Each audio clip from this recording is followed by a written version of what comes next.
Hey everyone, it's Jen. And this is Lindsay. And welcome back to Corpus Delicti, the podcast. We are in our cold case series, and we're going strong because we've got like several on deck. This series is going to probably carry us, through end of March, maybe April? Yeah, we are way ahead right now, which is good for us. I've personally just been slammed, and so what weekend is this? President's Day weekend?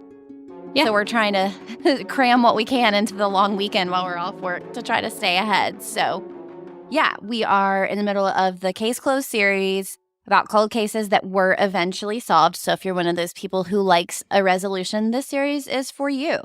So we're going to go ahead and jump into tonight's story. And this one doesn't stay cold for as long as some of the ones we've talked about, but it does have a big impact. So we are going to be talking about Leanne Tiernan.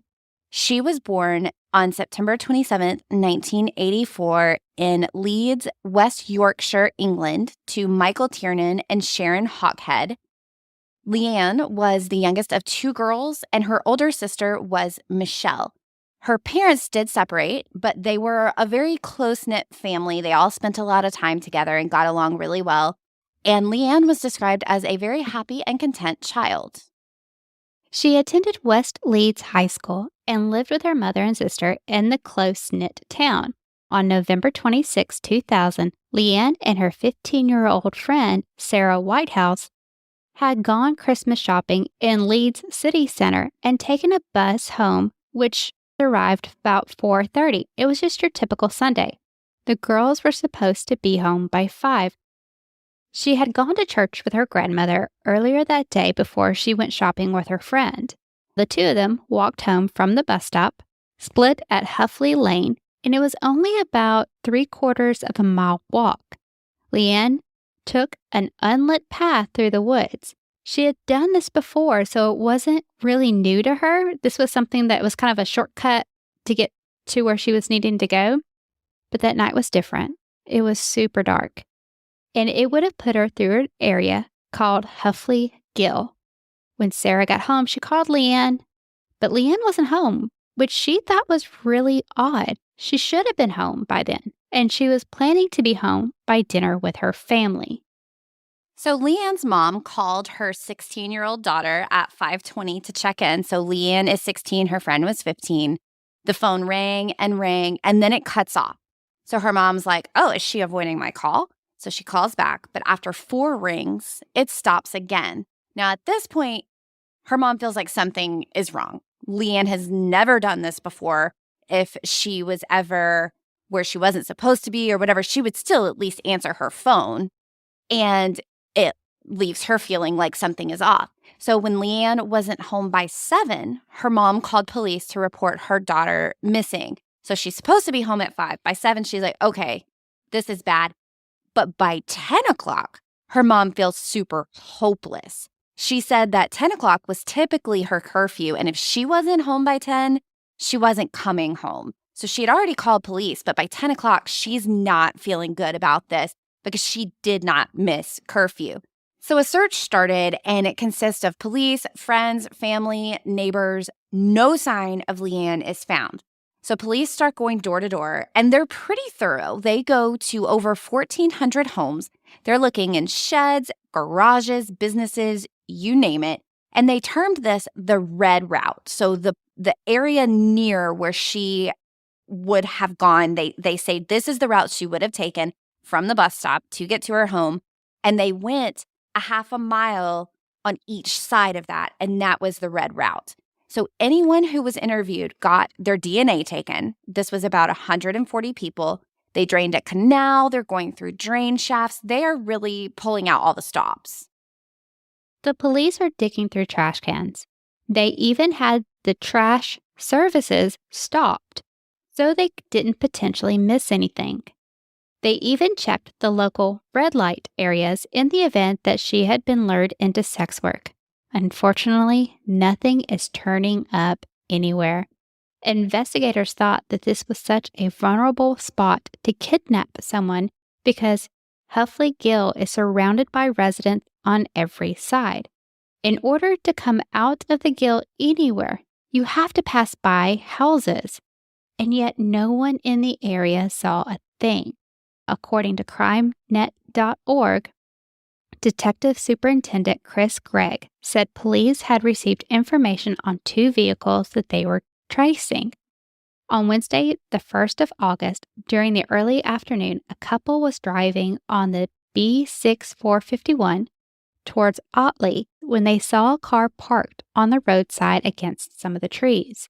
Their first impression was, "What a funny place to park." It was a red car, not new, but with a lot of chrome trim. The witnesses saw 2 men maneuvering a bundle across the bonnet of the car, and I'm guessing that's the front of the car, and onto the ground, then maneuvering it with their feet on the grass. Their impression was that it was dark material, possibly a bundle of carpet, which appeared to be very heavy. Both men are described as in their late 20s, average build, and casually dressed. The second sighting relates to a car seen on August 13th, which is a Monday. A retired couple was returning home from a morning out on the B6451 about 11 to 11:30 a.m.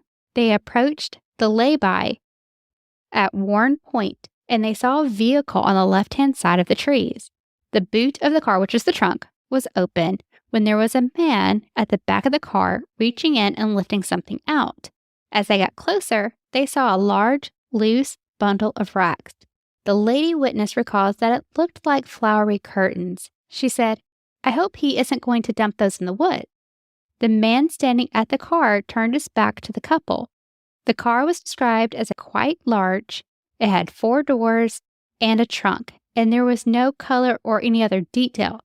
The man is white in his mid-40s, casually dressed with trousers and a casual shirt. He had gray hair. He's about 5'10" and stocky.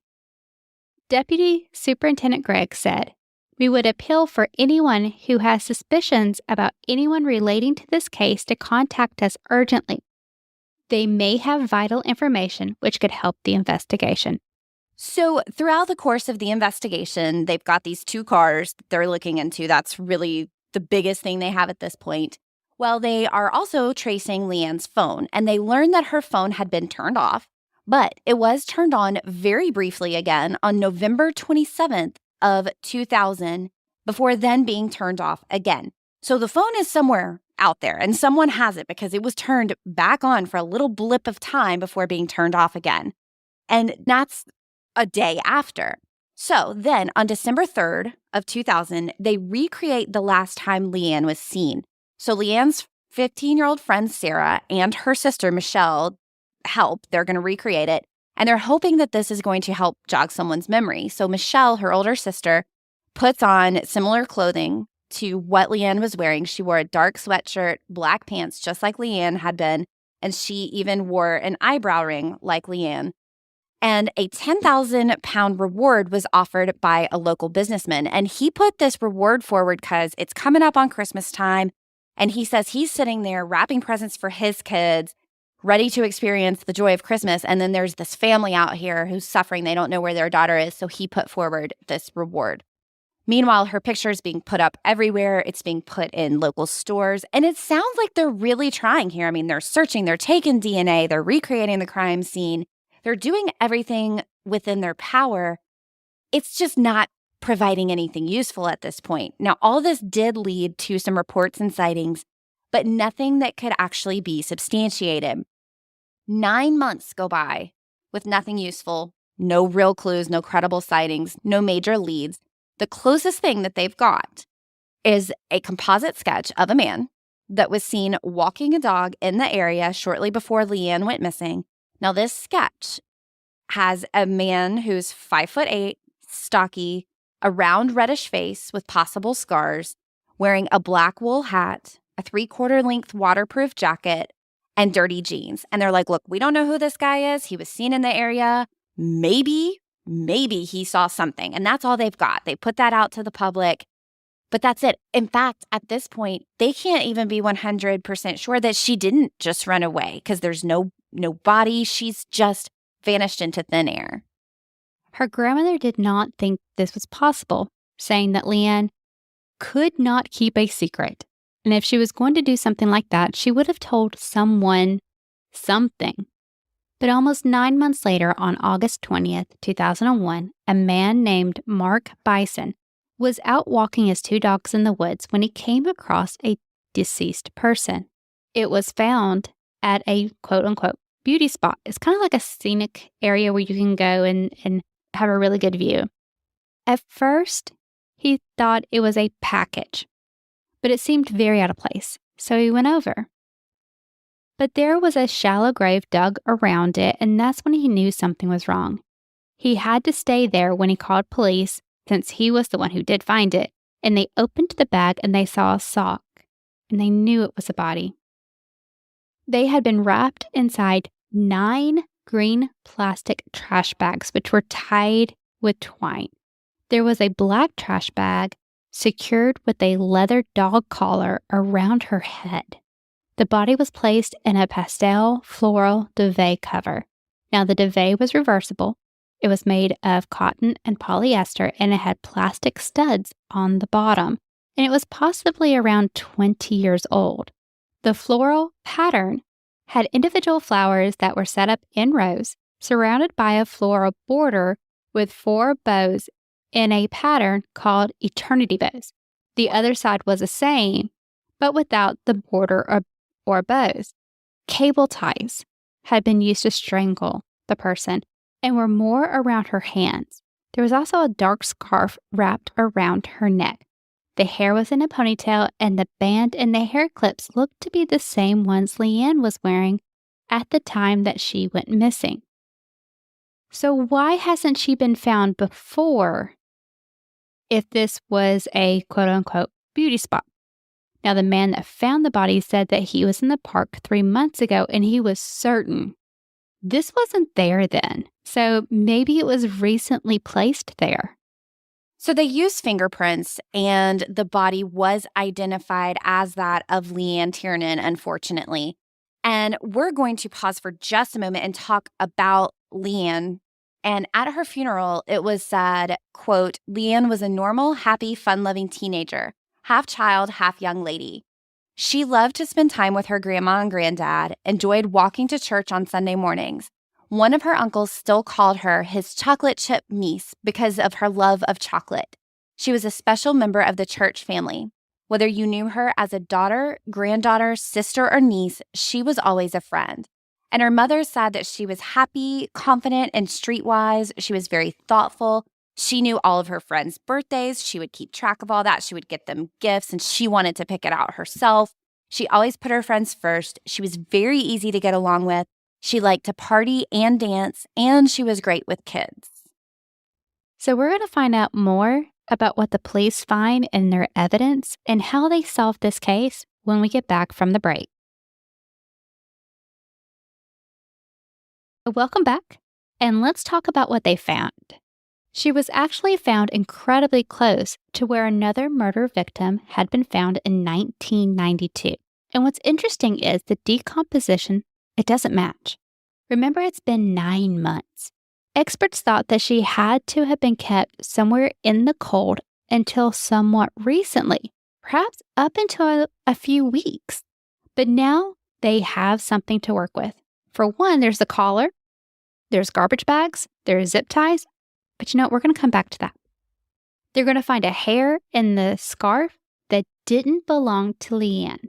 The twine is unique, and it was only made in Devon, England. They made 1 batch for the public, which is used for rabbit snip. It is so crazy that they could take this little piece of string and say, you know what? We're going to get it down to the manufacturer, when it was sold, where it was sold. It just blows my mind how concise they are at finding the origins to this. And how fortunate they are that this person, whoever did this, used something that was unique and was only made in 1 batch for the public. I mean, you had to have just picked the wrong thing to use. So Leanne's clothing also had small red nylon carpet fibers, which were pretty unique as well, based on the technique that was used to dye these. And just to confirm, when they find her, this clothing that they're talking about that these fibers are on, it's the same clothing she was wearing that night. This meant that as far as they could tell at this point, there was no evidence of sexual assault because it's like she died and then she was kept exactly as she was. Leanne also had distinctive types of pollen in her nasal cavity and on her body. They had also found dog hairs on her. And this is a lot more, before they have nothing. Now they know, unfortunately, she's deceased, but now there's this plethora of evidence where they can really start an investigation. So this dog hair DNA sample was sent to a university in Texas. This school had developed a DNA profiling technique for pedigreed pets. And this was actually the first time in the UK that they had done DNA profiling on dogs, which is super interesting. So they don't necessarily release all of this info to the public, but they do make a cry for information for anyone who has frequented the area, anyone they know that may have hunted in this area. Who do you know? Who do you know who comes out here a lot? Maybe they know something, maybe they don't, but give us whatever you've got. Now, they did release the pictures of the zip ties that were used on her wrists, as well as the floral quilt, but everything else they kept close to them. One of the zip ties had been traced back to being used exclusively by the Royal Mail. Now, over here, we would say this is the Postal Service. And these zip ties had numbers stamped into them that identified them as such. So they were able to say the only place that uses this one type of zip ties is the Royal Mail. That is astounding to me. They said, quote, "The person responsible for this is going to be showing signs of concern or anxiety since the news of this murder broke. We intend to maintain that pressure and to keep the stress levels high." 2 tips came in for one person. 2 women who were ex-girlfriends of that one person called the police about a man named John Taylor. Taylor is from Leeds. Taylor was a delivery worker for Parcel Force. For the U.S., think like UPS, FedEx, so he's a part of the Postal Service. Both women said that he was a poacher, so we got this hunting thing going on, and he would brag about poaching in those woods regularly. And both women had been driven past there on multiple occasions.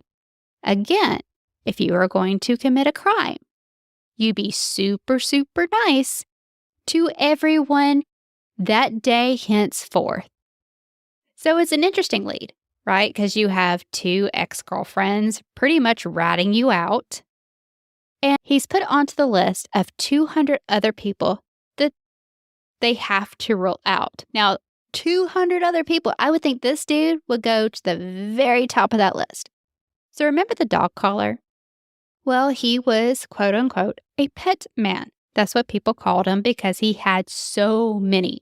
The collar they found on Leanne was tracked down to being sold in 220 different stores. They contact not 1, not 10, but all of them to see if they had records of who and where this particular dog collar had been sold to. It's a lot of work, right? But you've got all this other evidence that you've tracked down. You got to get this one too. And finally, on the 112th contact, yielded something interesting. The store had sold these collars. They sent the list to the investigator. John Taylor's name is right there on that list. He was actually their only private customer in Leeds who had bought 4 of the exact same collars. He's been put on the list of people to look into. It's a little bit further. So it turns out John Taylor lived within a mile of where Leanne was last seen. Interesting, but lots of people did. He did not have much of a record. There was one theft from when he was 15 years old, but that was a long time ago, so that's not really a quote-unquote smoking gun. But their search uncovered that he did use online dating sites. So they contacted some of the women that he had spoken to on those sites. One of these women told investigators that he liked to tie women up and lock them in cupboards. Another said that he liked bondage, whips, and ties, and actually said that he wanted to have sex with her 15-year-old daughter. And the woman's like, no, and now I'm never speaking to you again. Another one said that he often took her to Linley Woods. Linley Woods is the bigger area where Leanne was found. She broke up with John Taylor because of his fetishes, because she said, it made me feel like I was being raped. He was so violent and forceful that it just felt wrong. She said that he often used plastic cable ties around her wrists and behind her back. Now, that's exactly how Leanne was found, with one on each wrist and then one in the middle behind her back. And this woman said that he always kept cable ties in the drawer next to his bed. So now they're like, okay, this is really worth pursuing further. The more and more we dig into this guy, the worse it gets. So now they're like, well, let's see what the forensics says, because technically this is all circumstantial. So what did the forensics say? Well, one observation from me personally, we talked about that sketch, right, about the guy who was walking his dog in the park. To me, the sketch looks a lot like John Taylor. I was scrolling through and I was like, oh, whoa, wait a second. And apparently that may be true. One of the investigators said the dog that he was walking that day was a terrier dog, which we found in the back garden with other dogs buried. That terrier dog had had its head shoved in with a meat cleaver because we had put an appeal in the paper with a photo of that man asking if anyone knew him. So we think he got rid of the dog. That's horrifying. So let's talk about the hair. Now, this is the hair that was found on the scarf. The hair itself does not have DNA from the root because there is no root. They had to use mitochondrial DNA testing. It was Taylor's hair. Now they need to go to his house. Here they find a batch of twine in John's home. Now remember, this twine is only sold to the public and it was only available in one batch. The same cable ties were found in the home. The same green trash bags are also found in his house. Interesting, all the carpet had been removed from Taylor's home and it had been burned. But there were still a few traces left, and they were able to match it to the pieces found on Leanne's clothing. Which, by the way, this is interesting too, because you have those two witnesses early on who talked about they were looking for those cars, and one couple had said it looked like they were rolling carpet out. Mm-hmm. And then all of a sudden we find out that the carpet has been removed from his home, but they just found little traces that were left on the nails in the floor, and there was enough to say that's that carpet. That is so cool that they're able to do that. Yeah. Lastly, Taylor had a lovely garden. Interesting. There's pollen in that garden, and sure enough, the same pollen was found to match that was in Leanne's sinuses. So perfect match. Finally, October 16th, 2001, he is arrested. And upon hearing this, his friend contacted the police and told him that John had a big freezer he kept in his kitchen. It wasn't there the last time that she went. So his house is blocked off and another search is conducted. You want to hear what they found? Just in the backyard, or they call it a garden. So just in his backyard, they dig it up. They found 28 dead ferrets, 4 dog skeletons. One had the crushed skull. Now, all of this information, all of this evidence, everything that we're learning is pretty damning. So Taylor eventually does admit that he kidnapped her. He states that he just happened to be passing her. He grabs her from behind, tied her hands behind her with a dog leash, covered her head with his jacket, and walked her home like a dog to his house. He said that once there, her phone just kept ringing, and he asked her how to turn it off. Remember back at the beginning of the story? Her mom was calling her and calling her. This was her mom calling her when her phone was ringing. She's still alive at this point. There was a struggle. He says that she fell, she hit her head on the floor, and this is what caused her death. It was an accident, and he freaked out and he hid her body. As for the scarf, he used it to pick her up off the floor, and that might have actually been what killed her because it kind of suffocated her. So he pleaded guilty to kidnapping, but not guilty to murder because he's like, hey, this was just one big accident. However, on the first day of the trial, he changed his plea to guilty because there's a lot of evidence here. He was sentenced to double life in prison at age 45. Now, interestingly, this is what was said about him after his trial. We do not believe that this is the first major crime he has committed. We feel that the way this murder was pre-planned and the way he hid and disposed of the body was calculated. We cannot exclude the possibility that he has killed before. So that's big. So Leanne's coat, boots, cell phone, umbrella, key, and the Christmas presents that she had purchased were never found. So that's a lot of items that were never accounted for. So here's the question popping up now. Why wait 9 months? Because she was missing for 9 months, and then all of a sudden she appears out in this field, and the max amount of time she would have been there is a few weeks. Well, there's a few theories about that. So one says that John Taylor must have been waiting until coverage on the case died down, till it was kind of out of sight, out of mind, and people weren't looking for her. Second theory goes that the freezer broke because the friend said, oh, he had this freezer in the kitchen, but last time I was there, it wasn't there. Another theory is he just simply had the enjoyment of knowing that she was there. And the fourth theory is the most macabre, I suppose, is that he moved her body to make room for another. Could that be true? Could that not? Hold on to that thought, because we're going to get there. So who exactly is this John Taylor? Well, he's divorced, but he did have 2 children, a son and a daughter. We know that he liked hunting. Well, let's rephrase that. We know he likes poaching, which is illegal. He had been known to inflict pain on animals such as rabbits.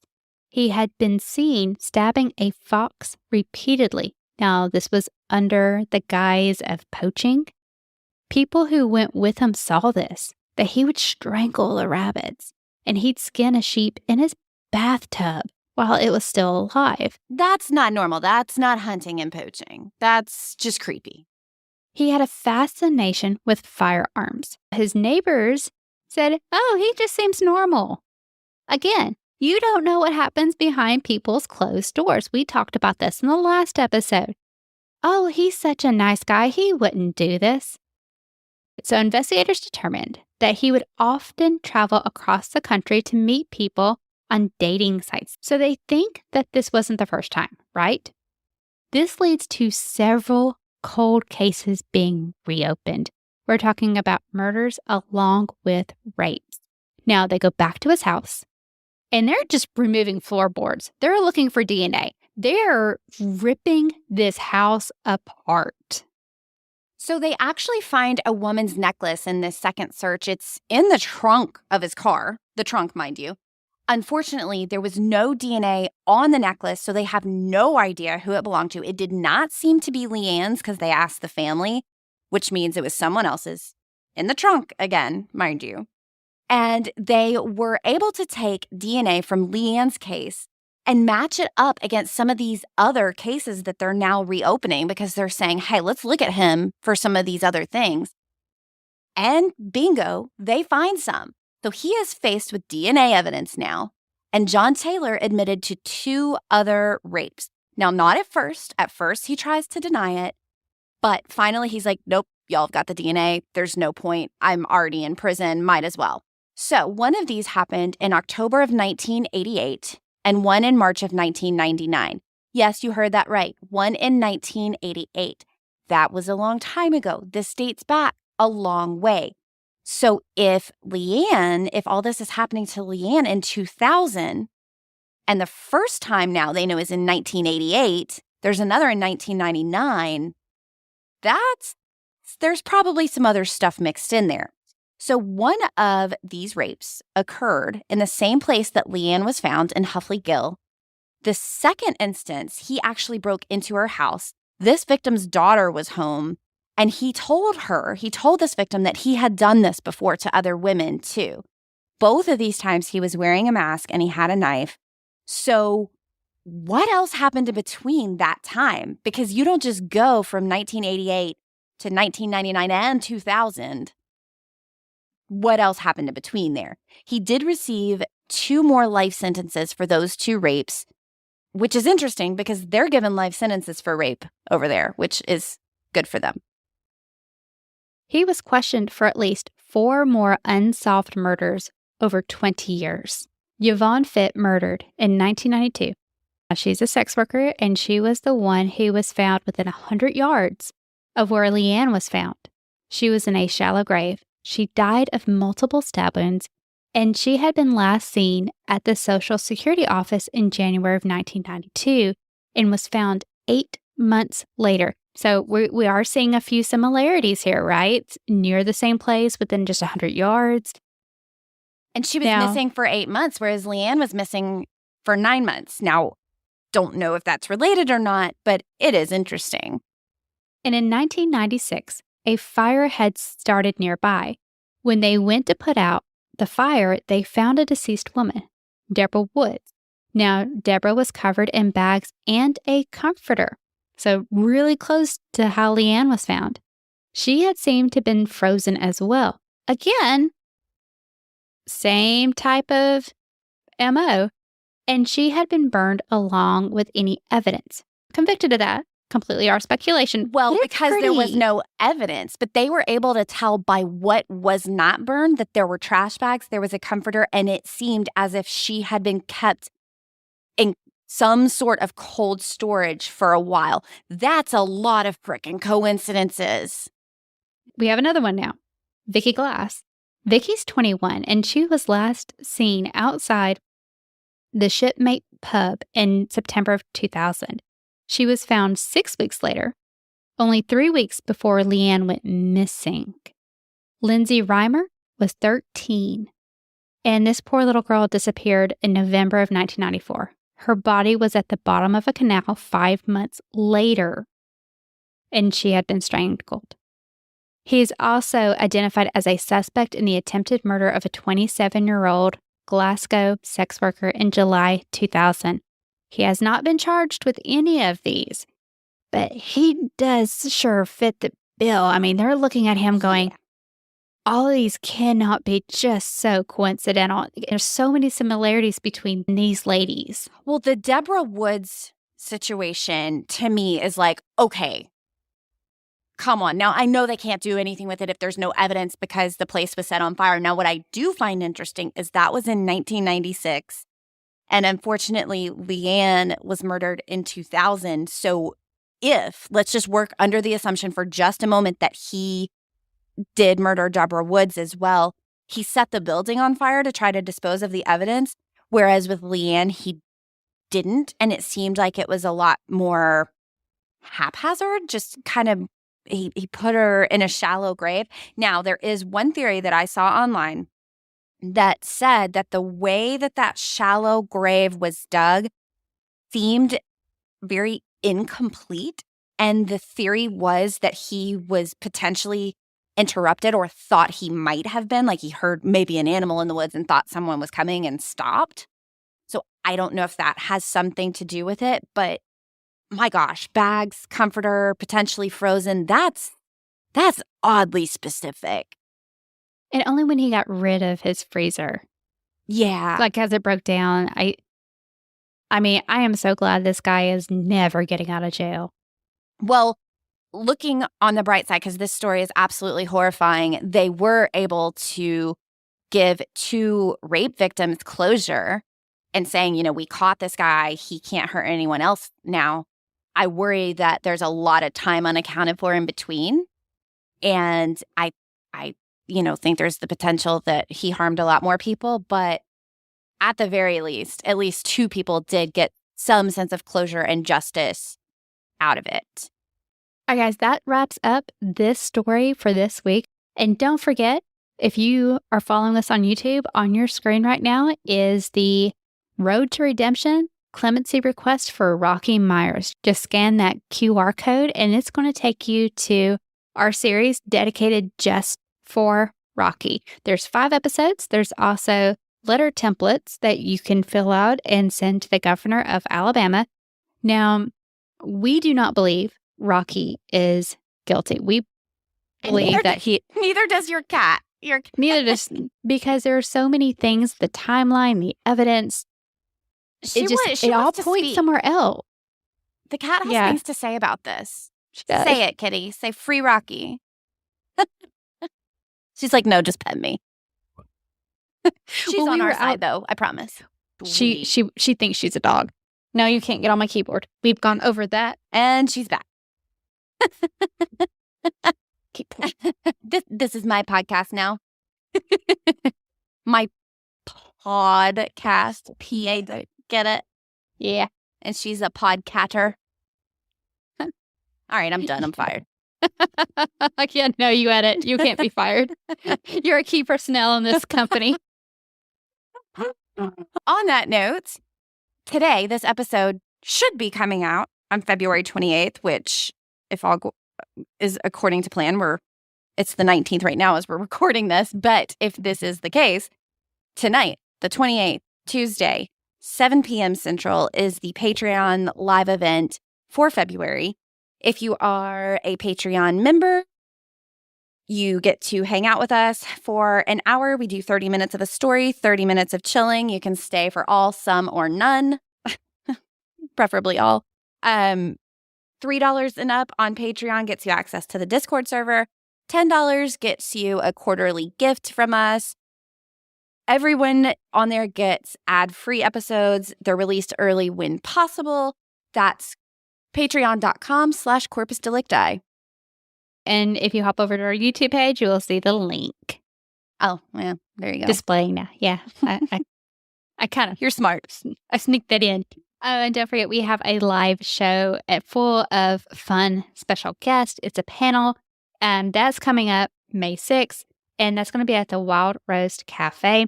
Super excited. It is in Birmingham, actually, to be technical, Bluff Park, Birmingham, Alabama. Close enough. It's a beautiful area. Y'all come in, drink some coffee. It's an amazing show. It's going to be BYOB, so if you don't want coffee, we would like for you to support the business and get coffee, but you can actually bring outside alcohol. They don't have it there, but you can bring it if that is your thing. Yeah, I will be dry that night. Me too. Do not drink and live podcast. We've learned that the hard way a couple of times, and yet we still have not learned our lesson. Don't drink and podcast, period. Live or not. Very true. We've learned our lesson that way too. But until then, we have more lessons to learn, and you know what they said to Felicia. Bye. Bye.